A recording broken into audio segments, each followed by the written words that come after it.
Менин балам менен тең балдарым школга барып атышат. Менин балам быйыл 7-класс болмок. 6-класстын баласы экен, 12 жашта эле өлтүр деп кайра мынтип колдорун жаңсап коюшту. Элдер үчүн 12 жашта начте болсо мен үчүн килеген чоң бала болмок. Келечеги алдыда болчу.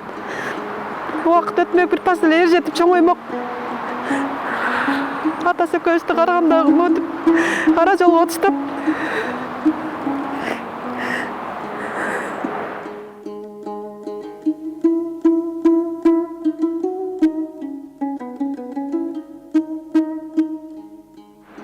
Урматтуу Кыргыз Республикасынын президенти Садыр Нуркожоевич, урматтуу Курманкөз Улушевич, урматтуу Улан Омокович, ички иштер министри, ушул сиздерге кайрылууга аргасыз болуп жатам. Мен сиздерге кайрылуунун себеби ушул 12 жаштагы уулум Азамат уулу болот. 2021-жылы 19 апрель күнү сабактан келе жаткан учурда бейгүнөө ошо күндөгү жол менен келе жатып, мас абалында жолдош Нарымбек аллеяны аралап барып, алдында чыккан машинадан качып барып, баламды ошол жерден бейгүнөө сүзүп өлтүргөн. Балам ошол окуя болгон жерден каза болгон. Андан бери мынакей 6 айдын жүзү болду. Ошол биздин райондук ички иштер бөлүмүнүн тергөөчүлөрүнүн, райондук ошол прокуратурасынын жана сотторунун туура эмес чечим чыгарганына байланыштуу ушундай сиздерге кайрылууга туура келди. Андан бери 6 айдын жүзү болсо дагы 3 ай 28 күндөн кийин ушул уулумду бейгүнөө өлтүрүп алган жаранды биздин Тогуз Тура райондук соту сот залынан токтоосуз түрдө бошотуп үй камагына чыгарып салды.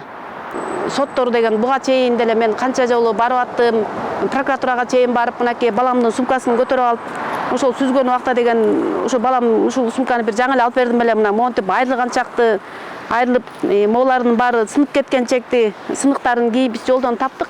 Мондай сыныктарынын баары тең аргасы жерде чачырап жаттыр. Алардын баардыгы ошо чачырап, ошол жерден чогултканбыз айнектер менен кошо. Урчкалары монтип сынып бөлүнүп кеткен чекти, мондай сумкасы, жапжаң сумкасы мондай акыбалга келген чекти, мисалы, мону 2 киши мынтип тартса оңой менен айрылбайт да, бул сумкачы 2 киши тартканда да айрылбайт. Мен муну тергөөчү кызга да алып бардым, Эпея Гүлайнага. Андан кийин сот болуп жаткан убакта соттук процесстин жүрүшүндө дагы алып барып сот райондук судьяга Төлөмө Аманычка да көрсөттүм. Эч кандай көңүл буруп, бирөө карап да койгон жок. Канак эмне болуп айрылыптыр, кандай болуп айрылыптыр деп. Даже муну далил буюм катары дагы карап да коюшкан жок. Тергөө учурунда да караган жок. Мен алып барып, муну деле далил буюм катары кошпойсуң, мына моголардын баары айрылып атат деп ошентсем, тиги муну деге сиз балдардын колунан көтөрүп кетиптирсиз деп. Анткени окуя болгон күнү баламды машина ошол жолдош Нарымбек коюп кеткенде ошончолук катуу ылдамдыкта келатыптыр, 180-200 ылдамдык менен келатыптыр, өтө мас акыбалында, бут натуралгыс мас акыбалында.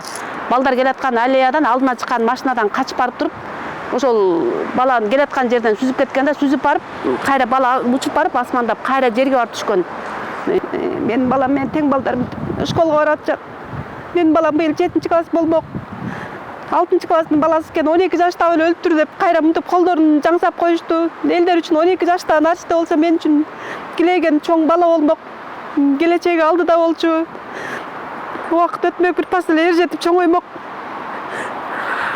Атасы көчтү карагандагы мотип ара жолго отуштап.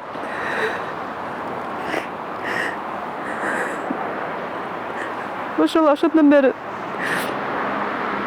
ал соттун чечими чыккандан бери эле 2 айга чукулдап калды. Азыр биз кайра апелляциялык арыздын негизинде Жалал Абад область сотуна арызыбыз кетти.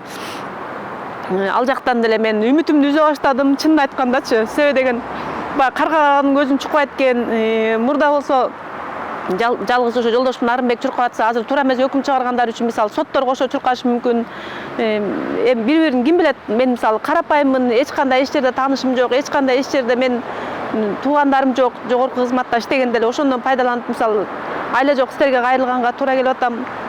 Ошол баламдын бейгүнөө өлгөн аз келгенсип жок дегенде соттор бир 3 жылга деле 5 жылга деле камап, жок дегенде ал жактан деле аябай катуу режим эмес экен, колония поселение деп кетмек экен, жок дегенде ошондой кылып көзүбүздөн арак кылып турса дагы кичине басып жүрөт элек да.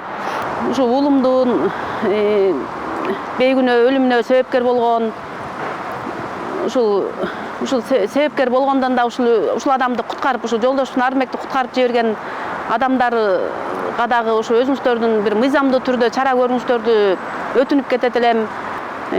Жалпы ошо кыргыз элинин атынан сиздерден ошо жардам сурайм.